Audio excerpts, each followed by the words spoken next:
दोस्तों, सपा नेता आजम खान एक बार फिर से जेल जा सकते हैं। कोर्ट ने उन्हें और अब्दुल्ला आजम को सजा सुना दी है। किस मामले में यह सजा सुनाई गई है, पूरा मामला क्या है, सब कुछ जानते हैं। महिमा, एक बार फिर से आजम खान को जेल जाने की यह सजा सुना दी गई है। देखिए, महज 2 महीने पहले ही आजम खान वापस आए थे जेल से और अब उन्हें वापस जेल जाना पड़ जाएगा क्योंकि एमपी एमएलए कोर्ट ने उन्हें सजा सुनाई है। 7-7 साल की सजा आजम खान और उनके बेटे अब्दुल्ला आजम को सुनाई गई है और इसके पीछे का जो पूरा मामला है वो फर्जी पैन कार्ड से जुड़ा हुआ है। फर्जी पैन कार्ड के मामले में उन्हें ये सजा सुनाई गई है। दरअसल उन पर आरोप ये लगा था कि फर्जी पैन कार्ड बनाकर, 2-2 पैन कार्ड बनाकर आजम खान ने अपने बेटे अब्दुल्ला आजम को चुनाव लड़वाने के लिए ये फर्जी पैन कार्ड बनवाए थे, जिस मामले में ही उन्हें जो एमपी एमएलए की कोर्ट है उन्होंने दोषी ठहराया है और इसके बाद उन्हें 7-7 साल की सजा सुना दी गई है। और वहीं से कोर्ट से ही उन्हें और उनके बेटे को हिरासत में ले लिया गया था, पुलिस हिरासत में ले लिया गया था और अब माना जा रहा है कि अगले 1 महीने का वक्त उनके पास है और 1 महीने के अंदर उनके जो वकील हैं वो अगर एनालिसिस करते हैं पूरे जजमेंट का और इसके बाद वो अपील करते हैं हाई कोर्ट में,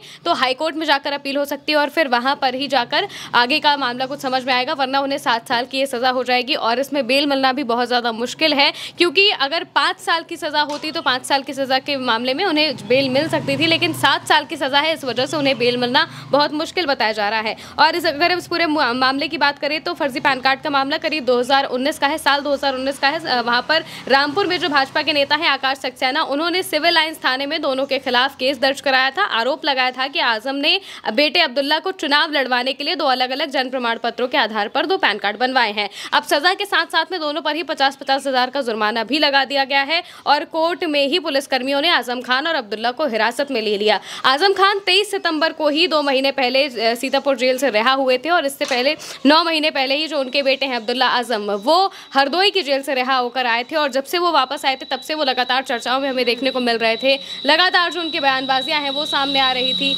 और इससे पहले भी हमने देखा था कि जब इससे पहले जो कई मुकदमे थे उसमें जब कोर्ट में सुनवाई होती थी तो इससे पहले 2 मुकदमों में उन्हें रिहाई मिल गई थी, उन्हें दोष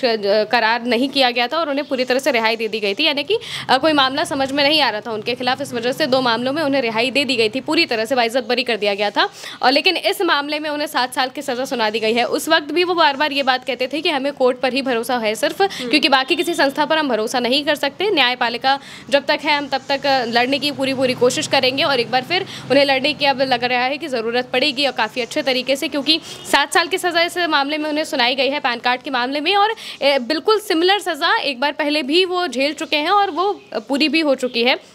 दरअसल इससे पहले जब उन्हें सज़ा सुनाई गई थी तो वो फर्जी प्रमाण पत्र के मामले में सुनाई गई थी, जन प्रमाण पत्र के मामले में, और ये जो मामला है ये भी उसी से जुड़ा हुआ है क्योंकि जन प्रमाण पत्र के जरिए ही पैन कार्ड दोबारा जो दूसरा है वो बना था। तो इस वजह से अगर देखा जाए तो एक ही मामले में उन्हें 2 बार सज़ा सुनाई जा रही है, हालांकि जो मामले हैं वो दूसरे अलग अलग FIR जिनमें दर्ज हुई थी, इस वजह से ये मामला और बढ़ता हुआ चला गया और अब 7 साल की सज़ा दोनों को सुनाई गई है और अगले 1 महीने के अंदर में जो उनके वकील हैं वो इस पूरे जजमेंट का एनालिसिस करेंगे और फिर अगर उन्हें कुछ चीज़ें लगेंगी तो वो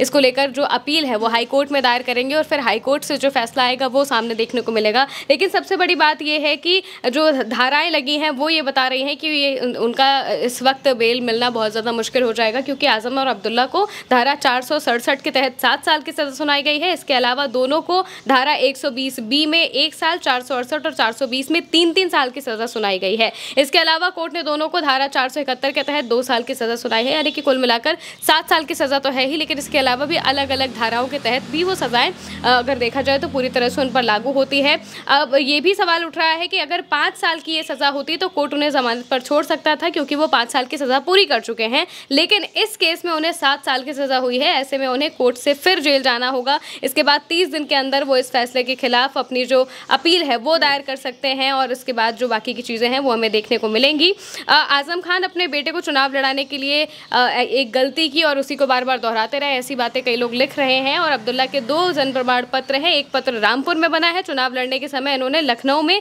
दूसरा प्रमाण पत्र बनवाया था और इसी को लेकर एक मामले में उन्हें पहले सजा हुई थी और ये जो दूसरा मामला है पैन कार्ड वाला ये भी इसी से जुड़ा हुआ बताया जा रहा है और इसी वजह से अगर देखा जाए तो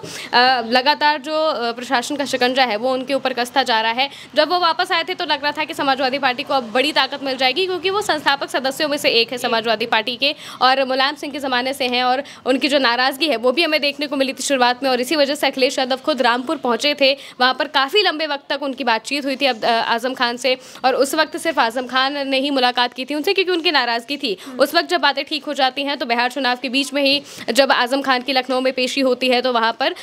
पर जाने से पहले वो अखिलेश यादव से मिलते हैं, वहाँ पर उनके घर जाते हैं और काफ़ी लंबे वक्त तक उनकी जो बातचीत है वो होती है। साथ में उनके जो बेटे हैं अब्दुल्ला आजम वो भी होते हैं और दोनों काफ़ी लंबी बातचीत करते हैं। उस मामले में उन्हें तो बरी कर दिया गया था, लेकिन अब इस मामले में उन्हें रिहाई नहीं दी गई है, सज़ा सुना दी गई है और साथ ही साथ पुलिस ने उन्हें हिरासत में भी ले लिया है। तो अब ये देखना होगा कि जो आगे की चीज़ें हैं वो उनके वकील और बाकी के जो कोर्ट है वो किस तरीके से संभालते हैं। बिल्कुल, देखिए आजम खान सितंबर में ही बाहर आए थे, उससे पहले अब्दुल्ला आजम आ गए थे, लेकिन एक बार फिर से अभी 2 महीने का वक्त भी पूरी तरह से नहीं हुआ है और कोर्ट ने अब उन्हें 7 साल की ये सज़ा सुना दी है। अब आगे के जो भी अपडेट्स होंगे वो हम आपको देते रहेंगे। फिलहाल के लिए मेरे साथ इस चर्चा में इतना ही। आप बने रहिए भारत एक सोच के साथ। शुक्रिया।